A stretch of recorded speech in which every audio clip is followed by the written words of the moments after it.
عندك رأي خاص بيك، أنت متأكد إن الرأي اللي أنت بتقوله أو بتشارك بيه ده هل هو فعلًا رأيك؟ والّا دي حاجة أنت بتشوفها فبتقعد تكررها؟ إزاي يكون ليك شخصيتك المستقلة ورأيك الخاص؟ أول حاجة لازم نعترف إن الإعلام اللي كان في التلفزيون اللي إحنا كنا زمان بنتفرج عليه وكنا معتمدين عليه في الثقافة بتاعتنا ده ما عادش موجود، بل الإعلام بتاعنا دلوقتي هو النت، والنت طبعًا زي ما إحنا شايفين مش الإعلام المصري أو أي إعلام عربي أو أي سُلطة هي اللي بقت ماسكاه، ما تعرفش مين اللي ماسكه، بس بتبقى فيه لجان معينة ليها سياسة معينة، ليها قوة معينة. مش هنخش في الدايرة بتاعة التشكيك والأجندات والحاجات دي، بس المهم الموضوع مش عفوي، مش عفوي إنه بتلاقي فجأة في ناس كده في طوفة إن الناس دي ضدها، وفي حملة تشويه ضدهم زي ما دايما بيحصل مع الفنانين مهما كانت أعمالهم كويسة مهما كانوا هم نفسهم كويسين بتبقى في حملة تشويه ضدهم. وفي برضو جانب آخر ناس يعني لازم اللجان أو الإعلام اللي هو احنا بنقعد عليه على النت والسوشيال والحاجات دي كلها والفيس وكل الكلام ده الأنواع المختلفة ليه بتبقى معندهاش ولا غلطة، وفجأة بتلاقيها متلمعة كده كأنها ملايكة نازلة من السما. فالمواضيع دي كلها مش عفوية ولا تلقائية، بس انت بشكل غير مباشر بتعتقد ان ده رأيك، بتعتقد ان الكلام اللي انت بتقوله او اللي انت بتشارك بيه ده كلامك انت. في الحقيقة ان انت مالكش رأي خاص بيك للأسف. ليه بتبقى مشكلة دايما ان احنا موجودين تحت ضغط.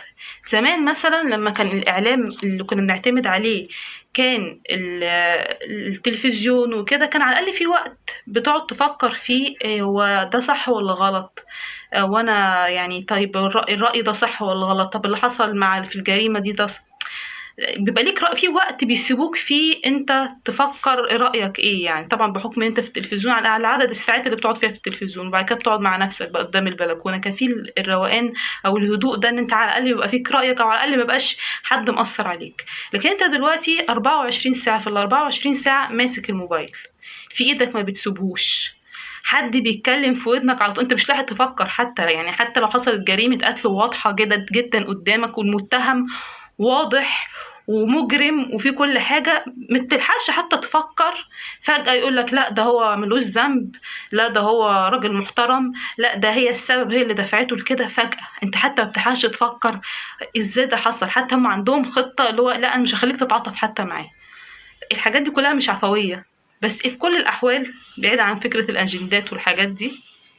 وطبعا الحاجات دي احنا شفنا بعينينا ما عادش تشكيك، شفنا أنظمة كبيرة في 3 أيام بسبب الأجندات ده فجأة بتلاقي خلاص البلد دي راحت ما عادش موجودة بقت في إيد الفئة دي.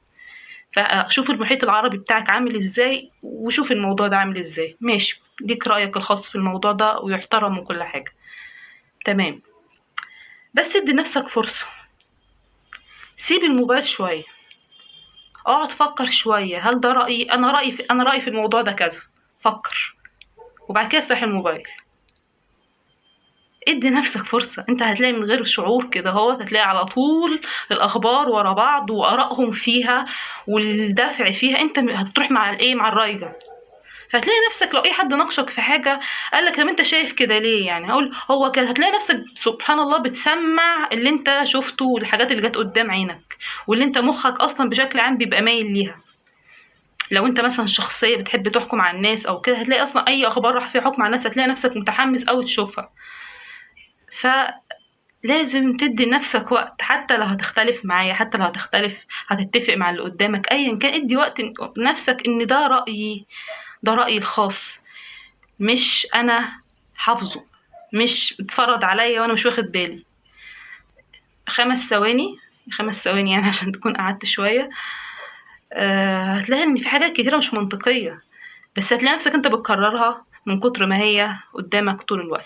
لما تشوف اي خبر قبل ما تجري تشوف رأيهم ايه او الدنيا فيها عاملة ازاي، لا يبقى ليك رأيك الخاص او انا شايف الخبر ده كذا ماشي كمل. اتفق بقى مع اللي هتشوفه او اتفق مع اللي هتشوف بس تلحق تفكر. ادي لنفسهم مش هيديك فرصة تفكر عشان هم عايزين يأثروا عليك. الناس اللي انت دايما بتحب تثق في رأيها دي برضو بتثق في رأيها وهتفضل ماشي وراهم مش مشكلة، بس اتأكد ان ده رأيك.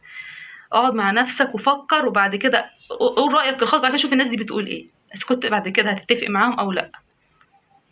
دي اول حاجة. طبعا الموضوع ده عشان يبقى بشكل عملي اكتر انت تقعد مع نفسك، يفضل زي ما كنا بنعمل زمان. انت مثلا بتفتح الشباك كده، هو بيبقى نص ساعة. انا عارفة ان محدش بيستحمل يقعد مع نفسه 5 دقايق، بس حاول توصل لمرحلة النص ساعة دي. نص ساعة دي عامة نقدر نقول عليها اللي هي نوع من التأمل، او نوع من الهدوء، او بقى اسمي بقعد مع نفسي شوية. نص ساعة، نص ساعة كده بقعد ما اعملش اي حاجة، بعيد عن النت، بعيد عن اي اصوات، بعيد عن التلفزيون، بعيد عن دوشة العيال، بعيد عن دوشة العيلة. تقفل على نفسك الباب كده وتقعد تفتح الشباك وايه، تقعد مع نفسك نص ساعة.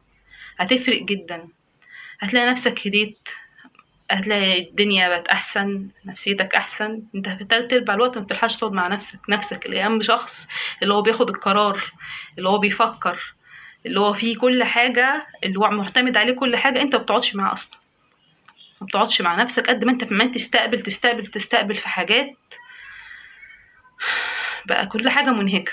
فالنص ساعة اللي كان الناس بتوع زمان بيقعدوا بيفتحوا الشباك وبيقعدوا وقت محترم كده قدام الشباك، الناس دي عشان كده كنت بتلاقيها رايقة بالرغم الضغوط، وبرغم كان أحيانا بيبقى فيه حروب في بعض البلاد، بس مع ذلك الناس دي دايما كانت بتبقى رايقة بصرف النظر. يعني كان الزمن جميل والأخلاق كانت حلوة، بس كان فيه روقان، في وقت بيلحقوا فيه يقعدوا مع نفسهم، في وقت بيلحقوا فيه يقعدوا مع بعض.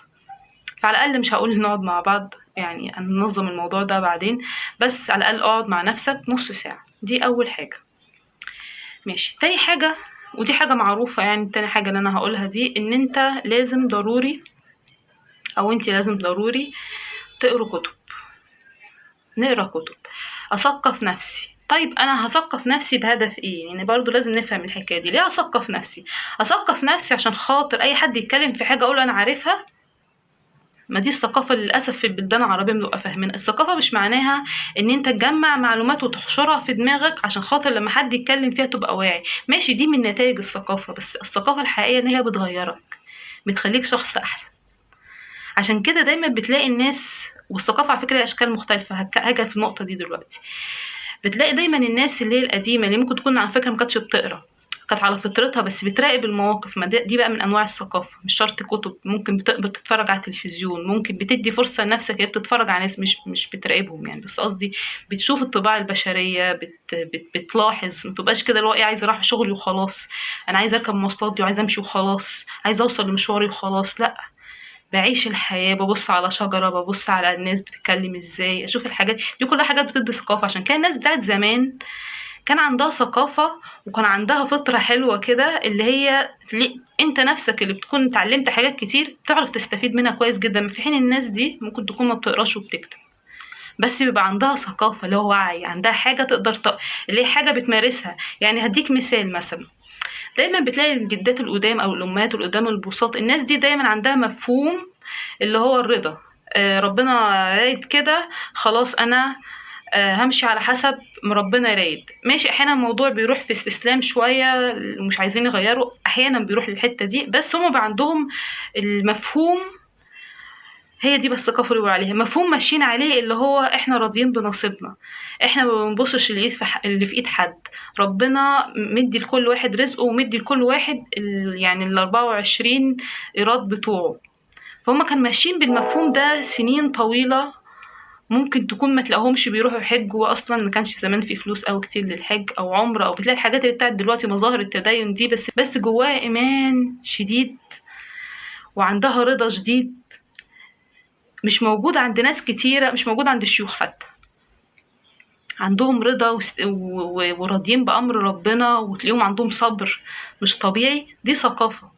ممكن تكون الناس دي ما بتقراش، بس دي عندها ثقافة بيمارسوها، ثقافة اللي احنا بنبقى راضيين وما نبصش اللي في ايد غيرنا. زي دلوقتي مهما كان تدينك لازم بتكون بتحسد اللي قدامك، لازم بتقر عليه، بتتمنى منه زوال النعمة. هم ما كانش عندهم كده، اللي هي برضو صفة إسلامية حلوة جميلة أساسي لازم تكون موجودة، اللي هو ما ببصش في اللي في إيد غيري وما بحسدش حد. فأنا قصدي بالثقافة إن أنت تاخد مفهوم وتمشي بيه. مفيش مانع تقرا كتب، بس انا قصدي مش ما يكونش هدفك او هدفك من قرايه الكتب ان انا اتمظهر بيها، يبقى انت كده معلش يعني، يبقى عامل زي ايه، كمثل الحمار يحمل اسفارا، يعني هي نفس المفهوم. او كذلك برضه هحفظ قران، بس انا قصدي من حفظ القران ان انا ابين ان انا اقول ان انا حفظت قران، لكن في الحقيقه انا بعملش بيه ولا حاجه. في حين انت لو خدتي كلمه واحده من القران الكريم ونفذتيها، هو ده المطلوب. احنا نفهم القران ونتدبره، ده خلاص هتغيري الكون، او على الاقل هتعيشي في سلام نفسي. لو ما عرفتيش تغيري الكون هتعيشي في سلام نفسي مش طبيعي. ده مفهوم الثقافة. برضو أنا كمعلومات عامة هقرا كتب، كمعلومات عامة ممكن أتفرج على أفلام، مش لازم نوع معين من الأفلام، بس أجرب نفسي. أنا مثلا أشوف مسلسل مش متعود أتفرج عليه، أو مسلسل جديد، أو مثلا ثقافة جديدة، جنسية جديدة. مش لازم مثلا أتفرج على أمريكاني على طول، ممكن أتفرج على آسيوي، ممكن أتفرج. المسلسلات أو الأفلام بتدي ثقافة، بصرف النظر انها بتبقى ترفيهية والحاجات دي، بس برضو بتعرف ثقافة البلاد دي ايه. وانت قاعد في مكانك وانت بتتفرج وانت مستمتع بالحكاية، بتلاقي نفسك سافرت، بتلاقي نفسك بقى عندك ثقافة حلوة ومعلومات حلوة. بس يكون هدفك ان انت بتبحث عن مفهوم تمشي وراه، لكن مش بسمع اللي انا عرفته. فهم دول بس خطوتين ان ازاي يكون ليك رأيك الخاص. يعني مش بس رأيك الخاص، على الأقل تكون متأكد إن ما يكونش ده رأي حد غيرك. يعني ده مهم جدا في الزمن اللي احنا فيه، في وسط اللي هو الضغط الايه السوشيالي، ضغط الالكتروني، الاعلام الالكتروني. هو ده مهم قوي، ان انت على الاقل يكون، يعني انا ماليش راي خالص، بس على الاقل انا ما بقولش رايي مش رايي. يعني دي الفكره العامه من الفيديو. وبس كده. لو عجبكم الفيديو لايك وشير، ولو اي حد عنده سؤال يسالني، انا بجاوب على كل الاسئله. شكرا.